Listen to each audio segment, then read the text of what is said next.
Olá, bem-vindo aos cursos online Celper.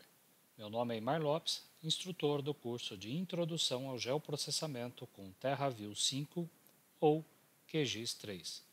Parte 2, aula 1. Bem, essa aula a gente vai se dedicar a trabalhar um pouco com dados alfanuméricos na forma de tabelas.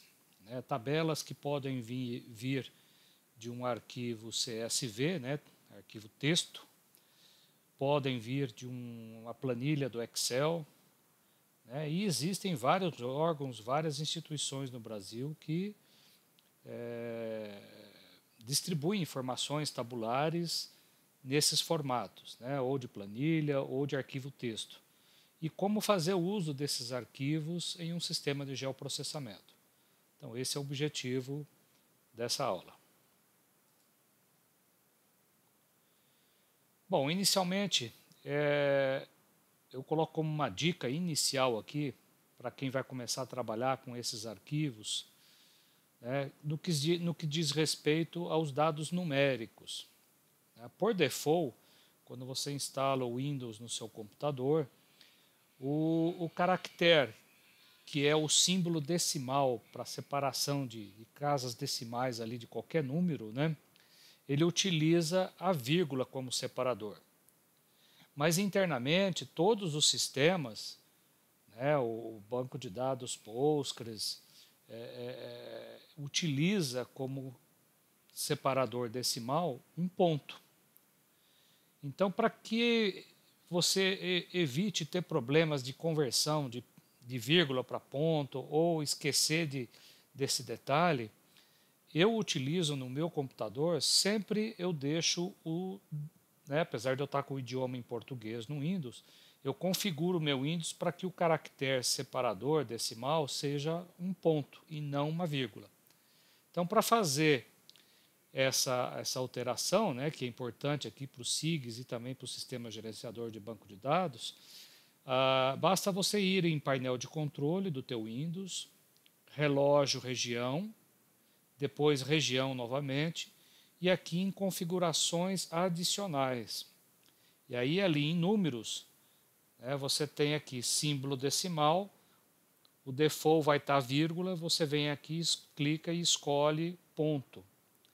E depois também o símbolo de agrupamento de dígitos, aí você inverte, você coloca a vírgula aqui para símbolo de agrupamento. Ok? E dessa maneira você vai evitar ter problemas aí no futuro com conversão de dados tabulares, numéricos, e que tenham casas decimais aí. Principalmente arquivos CSV, porque ainda você tem também o caractere separador das colunas de um arquivo CSV, que a gente vai ver aí nos próximos slides. Ok? Então fica como dica aqui, trocar a configuração do teu Windows. Bom, uma vez que você tem dados tabulares, muitos desses dados se referem a alguma coisa no espaço. Então é muito comum você encontrar informações tabulares aonde você tem a coluna lá da latitude e longitude de alguma coisa, da sede de uma fazenda, de um poço, um poço de tubular de abastecimento de água, até a sede de um município. Então observa que aqui eu tenho uma planilha do Excel, um dado tabular, e a gente observa que essas duas colunas aqui, latitude e longitude, elas servem para que eu crie, a partir dessas duas colunas, eu crie uma geometria do tipo ponto dentro do meu sistemas de geoprocessamento. Mas a questão é, quando eu recebo um arquivo como esse, no formato ASCII texto, ou até numa planilha do Excel, qual é a projeção e datum dessas colunas? No caso, essas duas colunas numéricas aqui, que representam a latitude e longitude. Eu sei que pelo número aqui, eu estou vendo que está em graus. Menos significa que está no hemisfério sul. menos aqui nessa outra coluna significa que eu estou a oeste de Greenwich, né? Mas nós não temos aqui a informação, por exemplo, do datum. Isso daqui é uma latitude e longitude no SAD 69, no Córrego Alegre, WGS, Sigas 2000, qual é o datum desse par de coordenadas que está aqui. Então essa é uma informação que, se você não tiver do fornecedor lá de dado, da onde você baixou essa informação, nós vimos numa aula anterior lá que essa diferença de datum, por exemplo, de SAD para WGS 84 ou Sigas 2000, fica da ordem ali de 100 metros.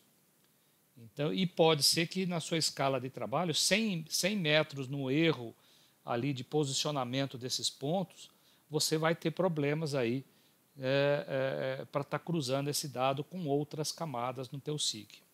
Ok?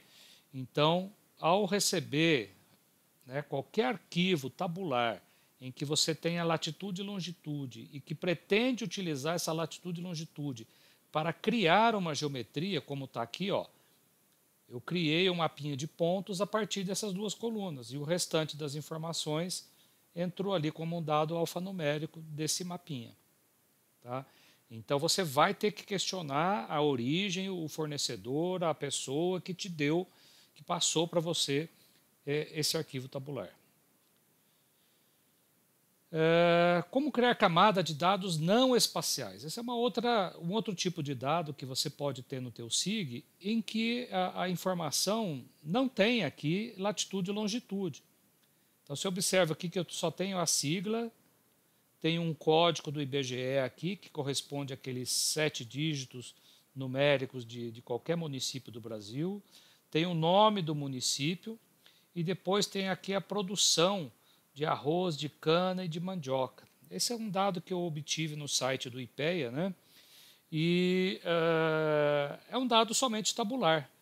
Não há nenhuma informação de localização, tá, geográfica, mas a partir dos dados que estão aqui. Mas pelo código numérico aqui, esse código numérico do IBGE, com certeza ele existe na base municipal lá do IBGE, que é um código numérico que identifica unicamente cada município do Brasil. Então essa camada aqui, ela teria que ser incorporada no teu SIG a partir, né, criando somente ali um dado tabular. Futuramente você pode pegar essa coluna aqui e fazer a ligação com uma outra tabela que tem uma geometria associada, e aí sim você usar os atributos desse mapa e também dessa tabela que está aqui com a produção de alguns produtos. Ok? Então, dado não espacial, você pode ter de diferentes fontes aí. Mas para ter um uso no teu SIG, aquele dado não espacial, em algum momento, vai se ligar a um mapa, para que você possa exatamente fazer o uso do teu SIG, aí, trabalhando o mapa e o atributo não espacial simultaneamente. Bom, mas como criar arquivos CSV? Tá? Uma das maneiras é utilizar a própria planilha do Excel, né, ou do Star Office, lá você tem a planilha deles lá também, que você pode pegar um dado tabular como esse, que me representa poços tubulares, né, você observa aqui que a latitude e longitude aqui, o caractere separador, né, de casas decimais já está como ponto. Então eu já fiz aquela alteração no meu Windows para que o Excel reconheça isso daqui como ponto, porque na hora que eu mandar salvar essa planilha do Excel num arquivo CSV, ele vai colocar o caractere ponto. Caso contrário, ele vai salvar como vírgula, se você não alterar lá no teu Windows. Ok? Então perceba que o meu Windows já está ajustado para reconhecer como um ponto o caractere decimal. Tá? Outra coisa é o nome dos atributos. Você observa na primeira linha aqui, que nesse arquivo CSV, né, ele tem que ter uma linha de cabeçalho ali que diz qual é o nome da coluna, né, que tem em cada uma dessas colunas aqui do Excel. Né? Então, As colunas aqui se observa que não tem as caractere especial, C cedilha, acentuação, beleza, não tem espaço em branco, então isso é muito importante. Tá? Isso porque nome que eu já comentei lá atrás, que nome de tabela, nome de banco de dados, nome de atributo em um banco de dados, não é recomendado você estar usando espaço, acentuação e caracteres especiais. Deixa a acentuação para ser utilizada pelo conteúdo do teu dado alfanumérico. Bom, aí eu peguei um arquivo como esse aqui, fiz o download no site do IPEA e recebi um arquivo com esse nome aqui, IPEA, colchete, aí vem o ano, tá? E um outro número aqui, fecha o colchete, .xls. Depois eu tenho aqui os dados de sigla, código, município e também dados aqui de produção de alguma coisa aí ao longo dos anos. Ok? Mas esse dado do jeito que está, ele vai me causar alguns problemas. Aonde que estão os problemas aqui? Primeiro, a inicial das colunas aqui está em maiúscula, então vamos trocar para minúscula. Tem nomes aqui que estão com acento, município, então vamos tirar o acento agudo ali de município. Onde mais que tem problema? Aqui, olha, alguns gerenciadores de bancos de dados, como o Postgres, ele não aceita que nome de atributo inicie por caractere numérico. Então eu vou ter que colocar algum caractere aqui na frente. Tá? Esse dado aqui não é produção, não, é um dado de renda familiar. Então eu posso colocar, por exemplo, a letra R aqui na frente do ano, para lembrar que é renda. Ou até escrever renda, underline, 1970. Renda, underline, 1980. E assim por diante. Outra coisa, perceba que o teu Excel aqui, beleza, ele está mostrando lá o caractere de casa decimal como ponto. Mas ele está usando a vírgula, quando passa de 3 dígitos, ele coloca uma vírgula e depois o outro número. Se eu mandar gerar um arquivo CSV a partir dessa planilha do Excel, essa vírgula aqui será colocada também no arquivo texto lá. E aí isso vai me dar problema na hora de converter isso para dentro do banco de dados. Tá?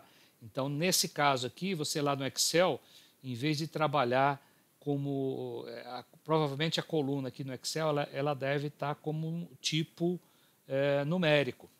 Aí você vem e marca as colunas todas aqui que são números e passa para tipo geral. Aí ele vai sumir com essa vírgula aqui, mas vai manter o ponto decimal ali para você. Aí você pode exportar sem problema. Outra coisa que pode me dar problema, alguns sistemas informáticos aí, somente que vai ler esses arquivos tabulares, tá? Esse colchete aqui pode não ser um caractere reconhecido por alguns sistemas. Então, o nome do arquivo, vai lá e tira, por favor, esse caractere aqui do nome do arquivo. Tá? Põe um outro caractere qualquer lá, mas tira o colchete, porque isso pode dar problema, principalmente no sistema Unix, Linux, né? Você pode ter problemas na hora de tratar esse arquivo com esse caractere aí. Ok? Bom, então as alterações que teriam que ser feitas são essas. Você vê que eu mudei aqui o nome do arquivo, passei tudo para minúsculo, tirei a acentuação, coloquei uma letra R aqui na frente de cada atributo e tirei aquela vírgula, né? Fui lá no Excel e formatei a coluna toda para tipo geral. Aí ele automaticamente tira a vírgula de todos os campos aqui que tem mais do que 3 dígitos antes da vírgula aí, ou antes da casa do símbolo decimal, que é esse número aqui, né? Que é o ponto. E aí meu dado está pronto para ser levado para qualquer SIG. Mas isso você vai fazer, então, depois de ter tudo corrigido desse jeito aqui, você pode salvar a tua planilha a partir do Excel usando de preferência já essa opção que existe aqui, ó, CSV UTF-8, delimitado por vírgulas. Então ele já vai salvar a sua planilha do Excel num arquivo texto usando esse padrão de codificação aqui, UTF-8, que inclusive é esse daqui que eu estou utilizando por default no banco Postgres. Tá? E aí você não vai ter problema nenhum aí em nome de municípios com acentuação. Ok? E aí o dado está pronto para ser importado. Você vê que eu gerei o arquivo CSV com o nome aqui sem aquele colchete. Tá? O separador agora aqui é um ponto e vírgula das colunas. E a casa decimal com mais do que 3 dígitos. Né? O símbolo de agrupamento não existe, não está aqui.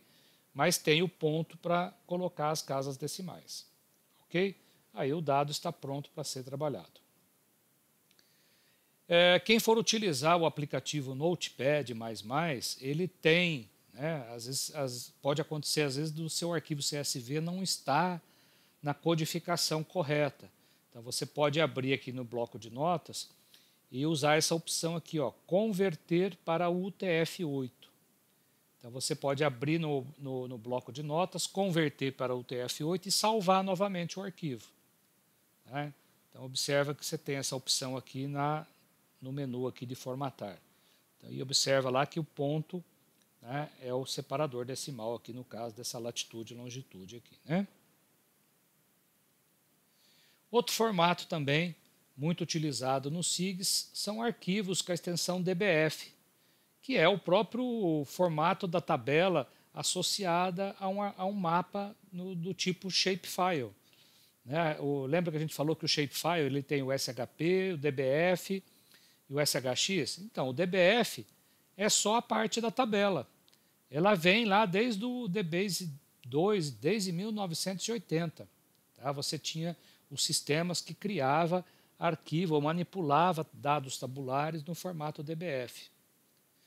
Cada arquivo representa uma única tabela de dados. Não é igual na planilha do Excel, lá que você pode ter várias pastas, né, ali dentro. Aqui você tem, cada DBF é apenas uma única tabela. O nome dos campos e tipos já estão definidos no próprio arquivo. Então, no cabeçalho do arquivo DBF lá, você tem o nome e tem o tipo, para dizer se é inteiro, se é real, se é data. Né? E se caso você precise aí converter o arquivo DBF, você pode usar também no Windows, tem o Access. Né? Você pode pegar o Access, por exemplo, abrir um arquivo CSV e mandar converter para MDB e depois exportar para DBF. Ou se você já está no formato do Access, você pode exportar para XLS e depois do XLS você exportar para CSV.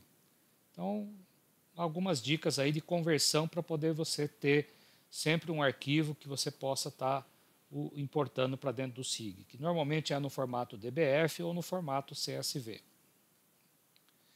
Bom, e aqui eu mostro aqui uma tela do aplicativo TerraView que permite fazer exatamente a leitura de arquivos CSV ou DBF. Né? Ao abrir o arquivo, ele já vai te mostrar aqui, se for um arquivo CSV, ele vai te mostrar aqui o nome de todas as colunas e também os tipos, automaticamente. E aí você nem consegue mexer aqui no tipo. Desculpa, se for um arquivo CSV, você pode mexer, pode não, deve mexer. É que por default, o arquivo CSV, o tipo aqui, né, como essa informação não faz parte do arquivo texto, ele vai aparecer aqui tudo como string. Aí você vai lá e muda. Você diz lá, por exemplo, que a latitude e longitude é um dado numérico double, né, de dupla precisão. Aí, okay? Mas se for um arquivo DBF, essa coluna aqui do tipo já vai vir preenchida. E observa que se você tem duas colunas no arquivo CSV ou DBF que vai ser usado para criar uma geometria, você pode clicar nesse botão e dizer quais são o nome das duas colunas, o lat e o long, mas tem que dizer também qual é o SRID, ou o sistema de projeção e datum associado. Então, eu estou dizendo aqui que é um 4326, quer dizer que é o WGS84. Tá? E aí você consegue criar o teu mapa. Tá? Se não for para criar geometria, quer dizer, se não tiver colunas aqui que permita criar uma geometria, ele vai criar somente uma tabela não espacial lá dentro do nosso SIG.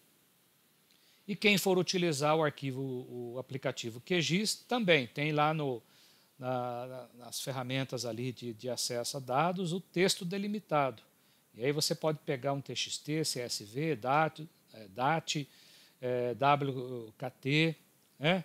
E aí abre o arquivo, já confirma aqui a codificação, aí diz que se é um CSV, se é uma delimitação personalizada, que aí você vai dizer qual é o caractere separador das colunas. No caso aqui você vai dizer se o primeiro registro ali tem o nome dos campos, isso é, a primeira linha do arquivo tem o nome do campo. Se os tipos de atributos serão detectados automaticamente, né, ou não. E inclusive tem aqui, olha, separador decimal é vírgula. Tá?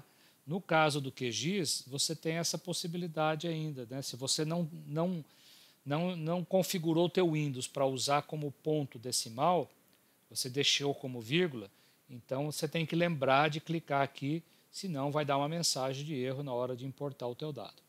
E se for criar a geometria, você marca aqui, coordenadas do ponto, escolhe qual é o atributo lat long, também aqui tem que dizer qual é o sistema de referência cartográfico, né, o EPSG lá, ou SRID. E se vai criar uma geometria, você pode marcar aqui para criar também um índice espacial. Ok?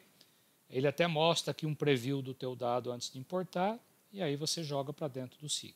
E ele cria o mapa lá de pontos. Bom, então nós temos o exercício 2.1, que vai mostrar aí todos esses detalhes de como fazer ou no TerraView ou no QGIS o intercâmbio de tabelas espaciais para criar uma geometria, que é o caso aqui da sede de municípios, e também não espaciais, que é colocar os dados do censo de 2010 dos municípios do Brasil. Ok? Então era essa a nossa videoaula, tá? Para aprender um pouco aí a manipulação de dados tabulares, que são muito importantes aí na hora de enriquecer as análises depois que a gente vai fazer no nosso SIG. Tá bom? Muito obrigado pela atenção, até uma próxima videoaula.